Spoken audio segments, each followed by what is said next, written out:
अस्सलाम वालेकुम नाज़रीन, गुलिस्तान न्यूज़ देख रहे हैं आप। दोपहर 12 बज चुके हैं। खबरनामे के साथ मैं हूं ज़ुहुल ओलावी। खबरनामे की शुरुआत बड़ी खबर के साथ करेंगे और सबसे पहले आपको श्रीनगर लिए चलेंगे, जहां पर इस वक्त लेफ्टिनेंट गवर्नर मनोज सिन्हा की सदारत में एक अहम इजलास जारी है। आपको बता दें कि राजभवन में ये इजलास इस वक्त जारी है, जिसकी सदारत खुद जम्मू कश्मीर के लेफ्टिनेंट गवर्नर मनोज सिन्हा कर रहे हैं। और इस अहम इजलास में फौजी कमांडर, DGP समेत आला अफसरान जो है वो इस अहम इजलास में मौजूद है। आपको बता दें कि जम्मू कश्मीर के सिक्योरिटी सूरत हाल का इस इजलास में जायजा लिया जाएगा। साथ ही साथ इंटेलिजेंस और खासकर सिक्योरिटी के हवाले से ये मीटिंग काफ़ी अहम है, जो इस वक्त श्रीनगर राजभवन में लेफ्टिनेंट गवर्नर मनोज सिन्हा की सदारत में जारी है। आपको बता दें कि लेफ्टिनेंट गवर्नर मनोज सिन्हा की सदारत में राजभवन में यूनिफाइड हेडक्वार्टर मीटिंग जारी है। जम्मू कश्मीर में सिक्योरिटी और इंटेलिजेंस के हवाले से ये अहम मीटिंग है। इजलास में जम्मू कश्मीर की और ख़ासकर वादी की मौजूदा सिक्योरिटी सूरत हाल का जायजा लिया जाएगा। साथ ही साथ सरमाई तैयारियों के अलावा पाकिस्तान की जानिब से लाइन ऑफ कंट्रोल पर हालिया कशीदगी समेत अहम अमूर पर तबादला ख्याल किया जाएगा। फौज के शुमाली कमांडर लेफ्टिनेंट जनरल प्रतीक शर्मा, जम्मू कश्मीर पुलिस के director general नालिन Prabhat, chief secretary Atul Dulu, और ये ताज़ा तस्वीरें इस मीटिंग के राजभवन के बाहर की, जहां पर इस मीटिंग में फौज, पुलिस और चीफ सेक्रेटरी अतुल डुलू, नीम फौजी दस्तों के सरबराहान और इंटेलिजेंस एजेंसियों के अफसरान इस अहम इजलास में मौजूद है। और श्रीनगर में इस वक्त राजभवन में ये अहम इजलास जारी है और इस अहम इजलास पर सबकी नज़रें हैं, क्योंकि जम्मू कश्मीर के सिक्योरिटी सूरत हाल के हवाले से ये मीटिंग और ये इजलास जो है काफ़ी अहम माना जा रहा है। आपको याद होगा कि इससे पहले मई में ऑपरेशन सिंदूर की कामयाबी के बाद लेफ्टिनेंट गवर्नर मनोज सिन्हा ने जो PHQ इजलास की सदारत की थी, जिसमें सिक्योरिटी एजेंसी को हिदायत दी गई थी कि वो ठोस इंटेलिजेंस की बुनियाद पर दुरुस्त और मौसर कार्रवाइयाँ अंजाम दे, ताकि दहशतगर्द को ख़त्म किया जाए और उनके सहूलत का जो नेटवर्क है उसको भी तोड़ा जा सके। और ये दूसरी मीटिंग है ऑपरेशन सिंदूर के बाद, जिसकी सदारत लेफ्टिनेंट गवर्नर मनोज सिन्हा कर रहे हैं। और ये मीटिंग खासकर जम्मू कश्मीर के लिए और जम्मू कश्मीर के सिक्योरिटी के लिए इंटेलिजेंस के हवाले से काफ़ी अहम है। और इस अहम मीटिंग में फौजी कमांडर, खासकर जो फौज के शुमाली कमांडर लेफ्टिनेंट जनरल प्रतीक, वो इस मीटिंग में शामिल है। जम्मू कश्मीर पुलिस के director general of police Nalin प्रभात और दीगर अफसरान जो है वो भी इस मीटिंग में जारी है। सीधा आपको श्रीनगर लिए चलेंगे। गुलिस्तान न्यूज़ नुमाइंदा इमरान नाइक को मज़ीद जानकारी के लिए हमारे साथ है। इमरान, अपडेट कीजिएगा, ये मीटिंग क्या कुछ मज़ीद जानकारी आपके पास है और कितनी अहम ये मीटिंग है? जी बिल्कुल ज़ुहूर, देखिए हम इस वक्त राजभवन के बिल्कुल बाहर हैं और कुछ देर पहले यहाँ पे यूनिफाइड कमांड की मीटिंग शुरू हुई है और इस मीटिंग की सदारत जम्मू कश्मीर के लेफ्टिनेंट गवर्नर मनोज सिन्हा कर रहे हैं, जो कि यूनिफाइड कमांड को हेड भी करते हैं। और इस मीटिंग में आर्मी के नॉर्दर्न कमांड के कमांडर और जम्मू कश्मीर पुलिस के सरबराह, CRPF के DG, BSF के डायरेक्टर जनरल और जितनी भी सिक्योरिटी एजेंसीज हैं उनके टॉप जो ब्रॉस है वो इसमें शिरकत कर रहे हैं। और बिल्कुल आप देख सकते हैं ये राजभवन के बाहर की तस्वीरें हैं और सख्त तरीन सिक्योरिटी के इंतजामात यहाँ पे किए गए हैं। और जहां तक इस मीटिंग की इंपॉर्टेंस का ताल्लुक है, जाहिर सी बात है चूंकि जम्मू कश्मीर में यहाँ सिक्योरिटी के एतबार से ये एक हसास इलाका है, सेंसिटिव स्टेट या यूटी है। और इस सिलसिले में इस तरीके की जो मीटिंग्स हैं ये मामूल के मुताबिक होती है। ताहम जहां तक आज की मीटिंग का ताल्लुक है, इस मीटिंग को लेके कुछ अहम पॉइंट ऑफ डिस्कशंस हो रहे हैं, जी खासकर चूंकि अब सर्दी का मौसम आने वाला है और बिल्कुल। इसमें किस तरीके से बॉर्डर्स पर क्या कुछ चैलेंज रहता है, इस पर डिस्कशन हो रहा है। और साथ साथ लैंड ऑर्डर की सिचुएशन को किस हद तक अभी तक बेहतर किया गया है और मजीद इसमें और ज्यादा बेहतरी कैसे लाई जा सकती है, वो भी पॉइंट ऑफ डिस्कशन होगा। और साथ साथ जो रिसेंटली कुछ एनकाउंटर्स हुए हैं, खासकर एक एनकाउंटर साउथ कश्मीर के अंदर और जम्मू के अंदर बैक टू बैक जो एनकाउंटर्स हुए, और उन एनकाउंटर्स का भी तबादला ख्याल किया जाएगा कि कहां पे अभी तक सिक्योरिटी एतबार से लूप होल्स है और खासकर जो इन्फिल्ट्रेशन का एक बहुत बड़ा चैलेंज रहता है, खासकर जैसे मैंने कहा कि विंटर शुरू होने वाला है और इसमें हम देखते हैं कि इन्फिल्ट्रेशन का एक बहुत बड़ा जो है खदशा रहता है। बिल्कुल। और इन सारी चीजों को लेके सिक्योरिटी सिनेरियो पर गुफ्तगू हो रही है और आला सतही मीटिंग हो रही है ये, और अभी मीटिंग जारी है और उम्मीद की जा रही है कि कुछ अहम फैसले इस मीटिंग के दौरान लिए जाएंगे। तो फिलहाल इमरान, अभी क्या ये मजीद माना जाए कि चूंकि सिक्योरिटी के हवाले से ये मीटिंग काफ़ी अहम है, तो क्या किस तरह से जम्मू कश्मीर में मिलिटेंसी को मुकम्मल तौर पर मिलिटेंसी को ख़त्म किया जाए और ख़ासकर जो दरअंदाजी के वाक़ात सामने आ रहे हैं किस तरह से उनका मौसर जवाब दिया जाए, उस वाले से यहाँ पर हिकमत अमली तरतीब दी जाएगी? देखिए ज़हूर, ऐसी मीटिंग्स का बुनियादी मकसद या एजेंडा यही होता है कि सिक्योरिटी या लॉ एंड ऑर्डर की सिचुएशन को कैसे बेहतर किया जा सके और खासकर एंटी मिलिटेंसी के जो ऑपरेशंस हैं उनको कैसे इंटेंसिफाई किया जा सके और रोबस्टिक तरीके से जो नई एडवांस टेक्नोलॉजी है उसका कैसे इस्तेमाल किया जाए ऑपरेशंस के दौरान, और खासकर ये देखा जाए कि मिलिटेंट्स जो है वो किस तरीके से अब नई टेक्नोलॉजी का इस्तेमाल कर रहे हैं जी। और उसका तदारुक कैसे किया जाए, उसका काउंटर कैसे किया जाए। तो कुल मिला के इस मीटिंग का बुनियादी मकसद यही है कि एक हिकमत अमली अमली एक स्ट्रेटजी तरतीब दी जाएगी, बिल्कुल। सो दैट कि एक तो एंटी मिलिटेंसी के ऑपरेशंस या काउंटर इंसर्जेंसी के जो ऑपरेशंस है उसको एक हिकमत अमली के साथ मजीद इंटेंसिफाई या तेज किया जाए। और दूसरा ये कि जो आपने भी कहा कि बॉर्डर्स पर और सिचुएशन को बेहतर करने के लिए बॉर्डर सिक्योरिटी फोर्स और दीगर एजेंसियों के साथ तालमेल होके वहां भी सूरत हाल को काबू या बेहतर लाया जाए। और साथ साथ ओवरऑल जो लॉ एंड ऑर्डर की सिचुएशन है, चाहे वो कश्मीर रीजन के अंदर हो चाहे जम्मू रीजन के अंदर हो, इसको और ज्यादा बेहतर करने के लिए, एनहांस करने के लिए कुल मिला के आज की इस मीटिंग में तबादला ख्याल किया जा रहा चलिए, है। बहुत बहुत शुक्रिया तफसलात फराम करने के लिए। इमरान नाइकू श्रीनगर से तफसलात फराम कर रहे थे और बता रहे थे कि ये मीटिंग काफ़ी अहम है। राजभवन में इस वक्त ये मीटिंग जारी है जिसकी सदारत जम्मू कश्मीर के लेफ्टिनेंट गवर्नर मनोज सिन्हा कर रहे हैं। इस मीटिंग में नार्दर्न फौज के कमांडर जो है वो इस मीटिंग में मौजूद है, साथ ही साथ DGP director general of police Nalin Prabhat, chief secretary Atul Dulu और दीगर इंटेलिजेंस के अफसरान जो है वो इस अहम मीटिंग में शामिल है। और इस मीटिंग में जहां जम्मू कश्मीर की सिक्योरिटी सूरत हाल का जायज़ा लिया जाएगा, साथ ही साथ जो LOC पर दरअंदाजी की कोशिश की जा रही है उसको टैकल करने के लिए और जम्मू कश्मीर में मिलिटेंसी को ख़त्म करने के हवाले से हिकमत अमली पर भी तबादला ख्याल किया जाएगा। आगे बढ़ते हैं और एक बड़ी खबर की बात करते हैं और श्रीनगर से इस वक्त की बड़ी खबर सामने आ रही है जहां पर मीर वाइस मौलवी मोहम्मद उमर फारूक को घर में नजरबंद रखा गया है। आपको बता दें कि मीर वाइस कश्मीर मौलवी मोहम्मद उमर फारूक ने सोशल मीडिया एक्स पर यह जानकारी दी है, जहां पर उन्होंने कहा कि उन्हें फिर से नजरबंद घर में उन्हें नजरबंद रखा गया है, उन्हें जामा मस्जिद जाने की इजाज़त नहीं दी गई है। साथ ही साथ उन्होंने कहा कि इस तरह की पाबंदियां जो है वो इंसानी हुकूक की खुली पामाली है। मीर वाइस कश्मीर मौलवी मोहम्मद उमर फारूक ने कहा कि पुलिस ने उन्हें मुतल्ला किया है कि आज फिर मुसलसल तीसरे जुम्मा उन्हें घर में नजरबंद रखा गया है और जामा मस्जिद जाने की इजाज़त नहीं दी गई है। उन्होंने सोशल मीडिया एक्स पर एक पोस्ट में सवाल उठाते हुए कहा कि कौन सा कानून ऐसी कार्रवाई की इजाज़त देता है जो बुनियादी हुकूक पर हमला करे और इबादत को जुर्म में बदल दे।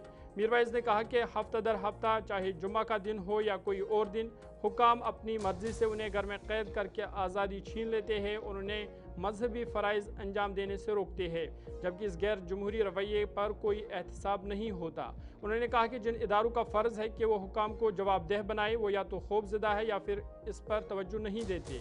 मीर वाइस उमर फारूक ने बार बार लगाई जाने वाली पाबंदियों, अवामी जज्बात की तौहीन और इंसानी हुकूक की खुली पामाली की शदीद मजम्मत की है।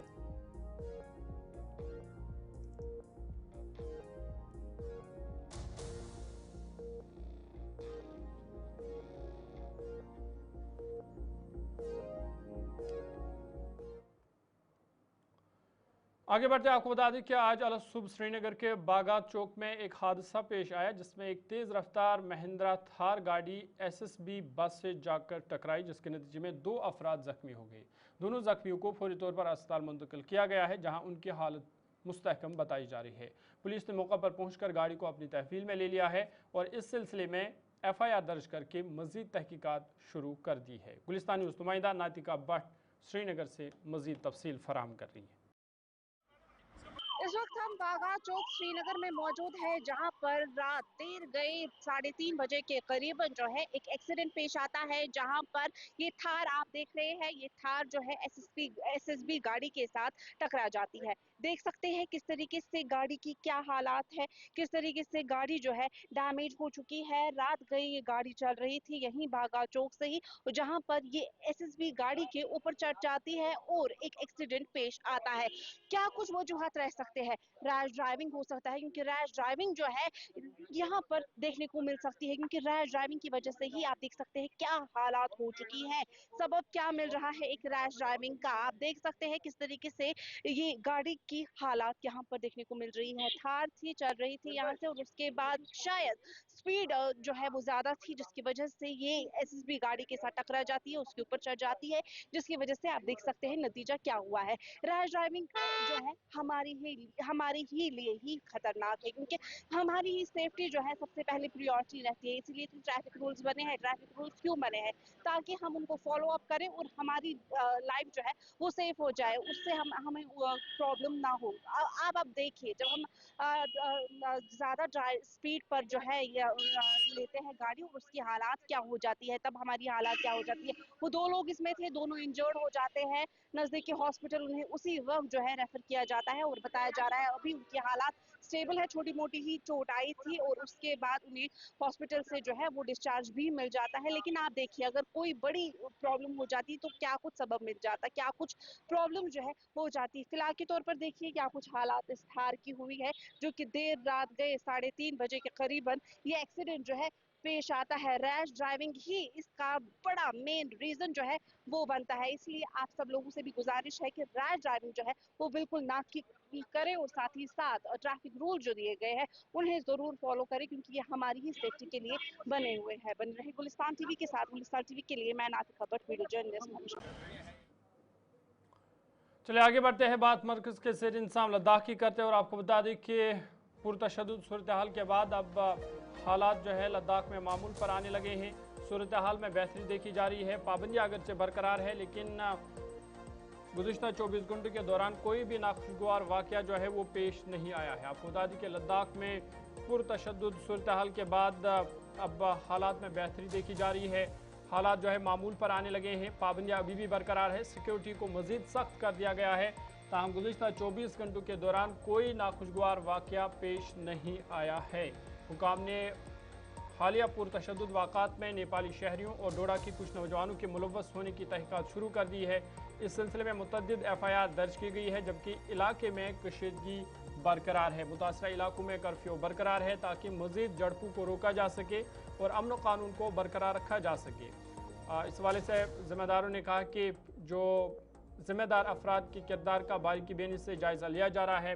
अवाम को मुतनब्बा किया गया है कि वो कानून को अपने हाथ में लेने से गुरेज करे। अहम मकामात पर सिक्योरिटी फोर्स को तैनात कर दिया गया है और हुकाम ने अवाम से अपील की है कि वो अमन कायम रखने और जारी तहकीकात में कानून नाफिज करने वाले इदारों के साथ भरपूर ताउन करें। आपको बता दें कि लेह से करगिल तक पाबंदी अगरचे बरकरार है। मजीद सिक्योरिटी फोर्स को हसास मकामात पर तैनात किया गया है ताकि कोई नाखुशगवार वाक़या जो है वो पेश ना आए। इस हवाले से कई मुकदमात भी दर्ज किए गए हैं। 40 से ज़ायद अफराद जो है एहतियाती तौर पर उन्हें हिरासत में लिया गया है।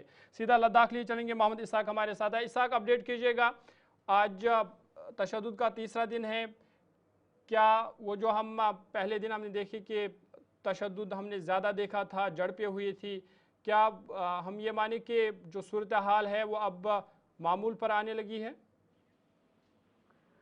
जी, आज लद्दाख के अंदर सूरत हाल पहले से बिल्कुल कंट्रोल में है। और लेह की बात करें, लेह में सेक्शन 163 अभी इम्पोज है और मुख्तलिफ मकामात पे सिक्योरिटी की द्वारा कड़ी नजर रखा गया है और मामूलात जिंदगी अब कहीं न कहीं नॉर्मल हो रहे हैं। और करगिल की बात करें, करगिल में सेक्शन 163 कल लगाया गया था और आज जिस तरह से दुकानें खुला है और नॉर्मल जो है जिंदगी देखने को मिल रहा है। और दूसरी जानिब लद्दाख के अंदर इस वक्त के हालात को मद्देनजर रखते हुए कल होम मिनिस्ट्री से एक अहम ऑफिशियल ने मोहम्मद इसाक में आऊँगा, उस खबर पे भी मैं आऊँगा, लेकिन इस वक्त की ताज़ा सूरत हाल क्या है लद्दाख, खासकर लेह या करगिल की बात करें, जो कर्फ्यू था क्या वो अभी भी बरकरार है या अब कई इलाकों से हटाया गया है?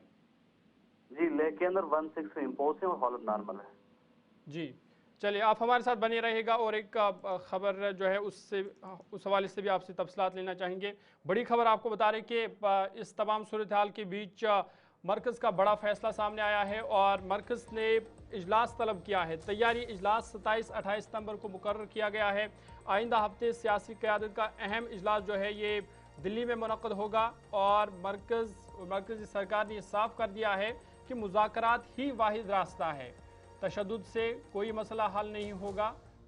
उन्होंने कहा कि जो बातचीत या मुज़ाकरात है वही वाहिद हल है। लद्दाख में रियासती दर्जा और छठे शेड्यूल के मुतालबात पर जारी अवामी बेचैनी के बीच अपेक्स बॉडी लेह और करगिल डेमोक्रेटिक अलायंस KDA ने ऐलान किया है कि वजारत दाखिला के साथ एक अहम तैयारी इजलास 27 से 28 सितंबर को नई दिल्ली में मुनक़्क़द होगा। हतमी तारीख वजारत की तरफ से जल्द तय की जाएगी। People's movement for 6th schedule for Ladakh PMSSL के मुताबिक इजलास में अपेक्स बॉडी और KDA के तीन नुमाइंदे और लद्दाख के रुकन पार्लियामान शिरकत करेंगे। तैयारी इजलास के बाद मरकज़ की जानिब से तश्कील दी गई हाई पावर कमेटी के साथ जो बाज़ाब्ता मुज़ाकरात है वो 6 अक्टूबर को होंगे और KDA के साथ साथ नुमाइंदे जो है वो शामिल होंगे। इस इजलास में 4 नुकाती एजेंडे पर गौर किया जाएगा, जिसमें रियासती दर्जा, छठे शेड्यूल के तहत आइनी तहफ़्फ़ुज़ात, रोज़गार के तहफ़्फ़ुज़ और लद्दाख के माहौल और सकाफ़त के बका के उमूर शामिल है। ये ऐलान इस वक्त सामने आया जब रवां हफ्ते पुरतशद्दुद एहतजाजी मुजाहिरों के दौरान जो है ये ऐलान सामने आया है।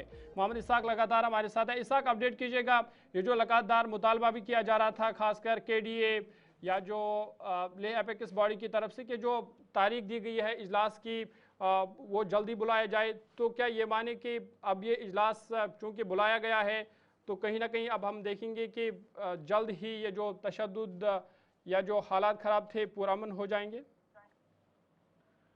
जी, जब ये मीटिंग कल लेह अपेक्स बॉडी के साथ हुआ तो उसके बाद ही फौरन बाद ही लद्दाख जो है मूवमेंट फॉर 6 शेड्यूल है जो है पीपल्स मूवमेंट फॉर 6 शेड्यूल के द्वारा अपेक्स बॉडी ने एक प्रेस रिलीज जारी करके कहा कि 27 तारीख को लद्दाख के दोनों डिस्ट्रिक्ट से यानी करगिल डेमोक्रेटिक अलायंस से 3 और लेह अपेक्स बॉडी से 3 जो रिप्रेजेंटेटिव्स हैं वो होम मिनिस्ट्री के साथ मुलाकात करने के लिए दिल्ली रवाना हो रहे हैं और 28 तारीख को इनका मीटिंग होगा।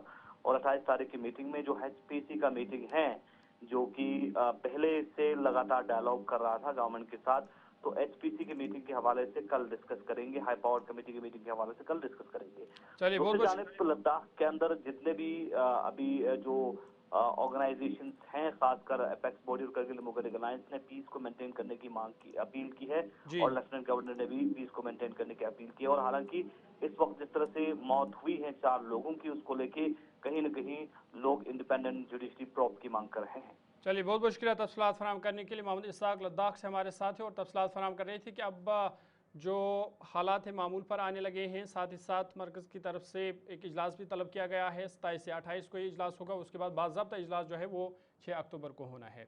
आगे बढ़ते हैं, वापस जम्मू कश्मीर आते हैं और आपको बता दी कि समाजी जराइम के खिलाफ कार्रवाई को तेज़ करते हुए अवंतीपोरा पुलिस ने खरू इलाके में 3 जवारियों को गिरफ्तार किया है। एक मखसूस इतला पर पुलिस स्टेशन खरू के SHO इंस्पेक्टर ने SDPO पामपुर की निगरानी में छापामार कार्रवाई अंजाम दी। इस दौरान 3 अफराद को जुआ खेलते हुए मौका पर ही गिरफ्तार कर लिया गया है।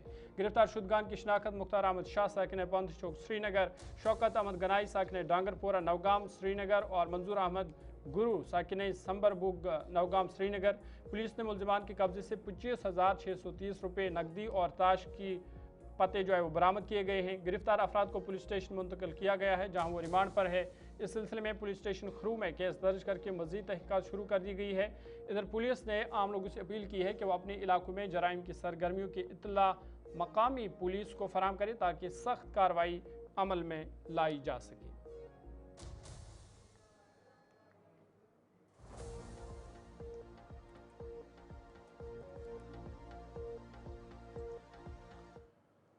सेवा पड़ाव 2025 मुहिम के तहत म्यूनसिपल कमेटी सुंबल ने डिस्ट्रिक्ट पोल्यूशन कंट्रोल डिपार्टमेंट बानीपोरा के इश्तराक से डाक बंगला सुंबल में प्लास्टिक के इस्तेमाल पर पाबंदी को उजागर करने के लिए एक बेदारी प्रोग्राम का इनेकाद किया। इस मौके पर अवाम बिलखुसूस तलबा और मकामी रेहड़ी बानू को प्लास्टिक के मुज़र असरात और माहौल दोस्त मुतबादिल ज़राया अपनाने की ज़रूरत के बारे में आगाह किया गया। म्यूनसिपल कमेटी सुंबल के एग्जीक्यूटिव ऑफिसर एजाज अहमद और पोल्यूशन कंट्रोल डिपार्टमेंट बांडीपोरा के ज़िले ऑफिसर ने शुरा से खिताब करते हुए कहा कि प्लास्टिक के फजले में कमी लाने के लिए समाजी ताउन नागुज़ेर है। प्रोग्राम में मुख्तलिफ स्कूलों के तलबा और मकामी रेहड़ी बानू ने भरपूर शिरकत की। शुरा को पायदार तरीक़ेकार कूड़ा करकट की अलहदगी और मुनासिब ठिकाने लगाने के बारे में तरबियत दी गई। अफसरान ने आवाम से अपील की कि वो इंतजामिया के साथ ताउन करके सुंबल को प्लास्टिक फ्री जोन बनाने में अपना किरदार अदा करें। आज का जो प्रोग्राम था यहाँ पर, ये अंडर सेव पावर 2025, तो इसमें बहुत सारे एस्पेक्ट्स हैं। तो हमारा जो आज का यहाँ कंसर्न था पोल्यूशन कंट्रोल कमेटी बांडीपोरा का, वो था menace of single use plastic and illegal polythene. तो ये म्यूनिसिपल कमेटी संबल की तरफ से यहाँ पर बाकी भी कुछ इसमें शायद कार्यक्रम आपके थे इसमें, तो हमारा भी सिंगल यूज प्लास्टिक पर ये इसका it was part of the program. तो इसमें हमने सिंगल यूज प्लास्टिक, इसका कंपोजिशन, इसके ये हेल्थ हजार्ड्स या बाकी ये इसकी इलीगलिटी, तो उस पर हमने कोशिश की है इसको एलिमिनेट करने। आगे बढ़ते हैं। जम्मू से दिल्ली का सफ़र करने वाले मुसाफिरों के लिए खुशखबरी है, क्योंकि दिल्ली ट्रांसपोर्ट कॉरपोरेशन जम्मू से दिल्ली के लिए बराह रास्त बस सर्विस शुरू करने जा रहा है। ये बसें आम शहरियों में चलने वाली बसों से बेहतर और मुनफरिद होंगी। इन बसों में मुसाफिरों के लिए आरामदेह नशस्तें फराहम की जाएंगी। साथ ही ऐप पर मबनी टिकट, CCTV कैमरे और GPS सिस्टम जैसी जदीद सहूलियात भी मौजूद होंगी। ये सर्विस जम्मू के लोगों को रियायती किराए पर दिल्ली तक बराह रास्त सफ़र की सहूलत फराहम करेगी। ये बात काबिल ज़िक्र है कि तकरीबन 2 दहाई कबल CNG सहूलियत न मिलने के सबब दिल्ली म्यूनसिपल कॉरपोरेशन ने कई रियासतों में ये सर्विस बंद कर दी थी, जो अब दोबारा शुरू की जा रही है। इन बसों के आगाज़ से न सिर्फ मुसाफिरों को सहूलत मिलेगी, बल्कि आलूदगी में इजाफे को भी रोकने में मदद मिलेगी। गुलिस्तान न्यूज़ नुमाइंदा शिल्पा शर्मा जम्मू से मज़ीद तफसील दे रही है। जम्मू से दिल्ली जाने का सफर अब और भी आसान होगा। दिल्ली परिवहन निगम बस सेवा शुरू करने जा रहा है। ये बस जो कि 12 मीटर लंबी ये बस होगी और इसमें अत्याधुनिक फैसिलिटी होगी। सबसे पहले CCTV कैमरा और GPS जैसी ट्रैकिंग इस बस में होगी और कंफर्टेबल सीट्स होगी।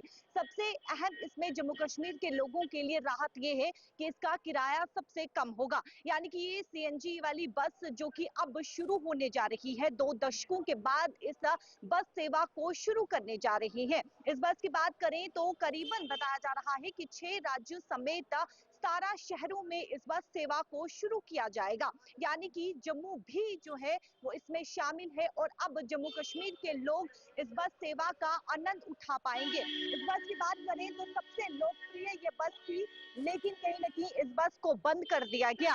कारण इसके पीछे का ये था कि CNG बाहरी राज्यों में जो है वो यानी कि जहां पर ये बस चलती थी उन राज्यों में उपलब्ध नहीं था, जिसके चलते इसे धीरे धीरे बंद कर दिया गया। लेकिन अब मीटिंग के बाद जो है वो हरी झंडी दिखाई गई है और अब इस बस सेवा को जल्द ही शुरू किया जाएगा। और ये बस जो कि करीबन बताया जा रहा है कि 6 राज्यों और 17 शहरों में होगी, जो कि ये 100 बसें होगी और 12 मीटर की लंबी बसें होगी।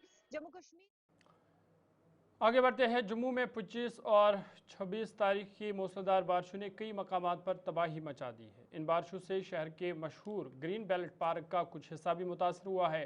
Green belt park auto stand, जहां हर साल जागरण का एहतमाम किया जाता था, साथ ही साथ सुबह शाम वॉक के लिए आने वाले लोगों को नाले की बंदिश की वजह से काफ़ी परेशानियों का सामना करना पड़ रहा है। मुकामी लोगों का कहना है कि पार्क और नाले पर फौरी तौर पर काम शुरू किया जाना चाहिए ताकि शहरियों को सहूलत मिल सके। गुलिस्तान न्यूज़ नुमाइंदा विकास ने मकामी लोगों से बातचीत की है। तो जैसे कि आपने देखा कि 26 और 27 तारीख को जैसे फ्लड आया, इफेक्टेड हुए काफ़ी एरिया जम्मू के, अगर हम बात करें अलग अलग जगहों पर जो है काफ़ी नुकसान हुआ, बाढ़ जैसे हालात हुए, लोगों के घरों को नुकसान पहुंचा, क्षति पहुंची। तभी ब्रिज की बात करें जो कि फोर्थ ब्रिज है, वो भी जो है क्षतिग्रस्त हुआ, यहाँ पे आवाजाही जो है बंद हो गई। उसके बाद अगर हम ग्रीन बेल्ट पार्क की बात करें तो यहाँ पे आप देख सकते हैं ये पार्क है जहाँ पर लोग जो है सुबह शाम को सैर करते हैं, जहाँ पे मॉर्निंग वॉक है और साथ में ही यहाँ पे आप देख सकते हैं बबे जागरण भी यहाँ पे किया जाता है। पहले ये सभी हमारे साथ यहाँ पे जो है जितने भी जो जागरण करवाते हैं कमेटी के मेंबर भी हैं और यहाँ पे ही ग्रीन बेल्ट पार्क में यहाँ पे उनका काम भी है ऑटो का। पहले तो बात करते हैं, पहले तो हमारे साथ प्रधान जी है जी, कितनी परेशानी आ रही है यहाँ पे? हम देख रहे हैं कि जैसे इफेक्टेड एरिया हुए हैं, उसके बाद ये ग्रीन बेल्ट पार्क का मेन जो कि पॉश एरिया ये सर परेशानी तो बहुत हमको आ रही है। हम हमारे पास मंदिर बनाया हुआ है हमने, हम जागरण करते हैं हर साल। और हमारा ऑटो स्टैंड है, और बारिश की वजह से जो नाला गिरा है, ये ब्लॉक होने की वजह से हमारा पानी पिछले साल लगे, और यहाँ बदबू फैल गई है। हम बहुत परेशान हो गए। जो बाकी ये जो लोग आम पब्लिक यहाँ पे आती है सैर करने के लिए, वो भी परेशान होती है। और हमने डायरेक्टर फ्लोरिकल्चर साहब से रिक्वेस्ट करना चाहता हूँ कि जनाब आप मौके पर आकर मौका देखें पहले, और इसका काम शुरू कराएं जल्दी से जल्दी। 26-27 तारीख को बाहर आई थी, अब मुझे लग रहा है महीना होने वाला है, कोई जहाँ पर पूछने वाला कोई नहीं है। और मैं जनाब हमारे आने वाला MLA साहब से भी रिक्वेस्ट करूँगा जरूर कि जनाब आप भी आइए, और हमारे आप तो आते रहते हैं हमारे जागरण में, आपको पूरी जानकारी है। चलिए, अभी तक के ताज़ा उर्दू खबरनामे में फिलहाल मेरे साथ इतना ही। ज़ुहूर लोलाबी को इजाज़त दीजिए। मज़ीद खबरों और अपडेट्स के लिए आप देखते रहिए गुलिस्तान न्यूज़।